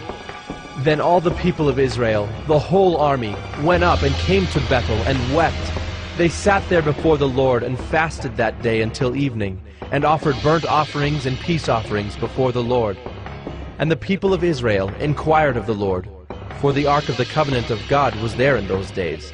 And Phinehas, the son of Eleazar, son of Aaron, ministered before it in those days, saying, "Shall we go out once more to battle against our brothers, the people of Benjamin, or shall we cease?" And the Lord said, "Go up, for tomorrow I will give them into your hand." So Israel sent men in ambush around Gibeah. And the people of Israel went up against the people of Benjamin on the third day, and set themselves in array against Gibeah, as at other times. And the people of Benjamin went out against the people, and were drawn away from the city. And as at other times, they began to strike and kill some of the people in the highways, one of which goes up to Bethel, and the other to Gibeah. And in the open country, about 30 men of Israel. And the people of Benjamin said, "They are routed before us, as at the first." But the people of Israel said, "Let us flee and draw them away from the city to the highways." And all the men of Israel rose up out of their place and set themselves in array at Baal Tamar. And the men of Israel who were in ambush rushed out of their place from Mearagibah. And there came against Gibeah 10,000 chosen men out of all Israel. And the battle was hard, but the Benjaminites did not know that disaster was close upon them. And the Lord defeated Benjamin before Israel. And the people of Israel destroyed 25,100 men of Benjamin that day. All these were men who drew the sword. So the people of Benjamin saw that they were defeated. The men of Israel gave ground to Benjamin, because they trusted the men in ambush whom they had set against Gibeah. Then the men in ambush hurried and rushed against Gibeah. The men in ambush moved out and struck all the city with the edge of the sword. Now the appointed signal between the men of Israel and the men in the main ambush was that when they made a great cloud of smoke rise up out of the city, the men of Israel should turn in battle. Now Benjamin had begun to strike and kill about 30 men of Israel. They said, "Surely they are defeated before us, as in the first battle." But when the signal began to rise out of the city in a column of smoke, the Benjaminites looked behind them, and behold, the whole of the city went up in smoke to heaven. Then the men of Israel turned, and the men of Benjamin were dismayed, for they saw that disaster was close upon them. Therefore they turned their backs before the men of Israel in the direction of the wilderness, but the battle overtook them. And those who came out of the cities were destroying them in their midst. Surrounding the Benjaminites, they pursued them, and trod them down from Nohah as far as opposite Gibeah on the east. 18,000 men of Benjamin fell, all of them men of valor.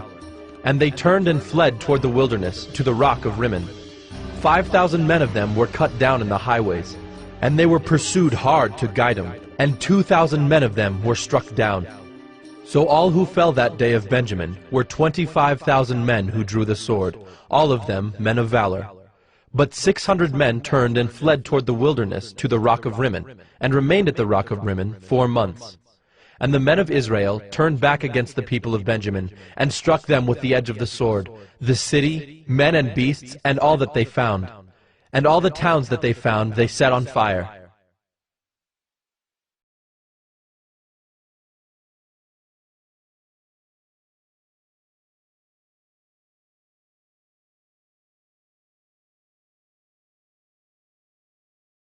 Judges 21. Now the men of Israel had sworn at Mizpah, "No one of us shall give his daughter in marriage to Benjamin." And the people came to Bethel, and sat there till evening before God. And they lifted up their voices and wept bitterly. And they said, O Lord, the God of Israel, why has this happened in Israel, that today there should be one tribe lacking in Israel? And the next day the people rose early, and built there an altar, and offered burnt offerings and peace offerings. And the people of Israel said, Which of all the tribes of Israel did not come up in the assembly to the Lord? For they had taken a great oath concerning him who did not come up to the Lord to Mizpah, saying, He shall surely be put to death. And the people of Israel had compassion for Benjamin their brother, and said, One tribe is cut off from Israel this day. What shall we do for wives for those who are left? Since we have sworn by the Lord that we will not give them any of our daughters for wives. And they said, What one is there of the tribes of Israel that did not come up to the Lord to Mizpah? And behold, no one had come to the camp from Jabesh-Gilead to the assembly. For when the people were mustered, behold, not one of the inhabitants of Jabesh-Gilead was there. So the congregation sent 12,000 of their bravest men there, and commanded them, Go and strike the inhabitants of Jabesh-Gilead with the edge of the sword, also the women and the little ones. This is what you shall do. Every male and every woman that has lain with a male you shall devote to destruction. And they found among the inhabitants of Jabesh-Gilead 400 young virgins, who had not known a man by lying with him. And they brought them to the camp at Shiloh, which is in the land of Canaan. Then the whole congregation sent word to the people of Benjamin who were at the rock of Rimmon, and proclaimed peace to them. And Benjamin returned at that time. And they gave them the women whom they had saved alive of the women of Jabesh-Gilead. But they were not enough for them. And the people had compassion on Benjamin, because the Lord had made a breach in the tribes of Israel. Then the elders of the congregation said, What shall we do for wives for those who are left, since the women are destroyed out of Benjamin? And they said, There must be an inheritance for the survivors of Benjamin, that a tribe not be blotted out from Israel. Yet we cannot give them wives from our daughters. For the people of Israel had sworn, Cursed be he who gives a wife to Benjamin. So they said, Behold, there is the yearly feast of the Lord at Shiloh, which is north of Bethel, on the east of the highway that goes up from Bethel to Shechem, and south of Labonah. And they commanded the people of Benjamin, saying, Go and lie in ambush in the vineyards, and watch. If the daughters of Shiloh come out to dance in the dances, then come out of the vineyards, and snatch each man his wife from the daughters of Shiloh, and go to the land of Benjamin. And when their fathers or their brothers come to complain to us, we will say to them, Grant them graciously to us, because we did not take for each man of them his wife in battle. Neither did you give them to them, else you would now be guilty. And the people of Benjamin did so, and took their wives, according to their number, from the dancers whom they carried off. Then they went and returned to their inheritance, and rebuilt the towns and lived in them. And the people of Israel departed from there at that time, every man to his tribe and family, and they went out from there every man to his inheritance. In those days there was no king in Israel. Everyone did what was right in his own eyes.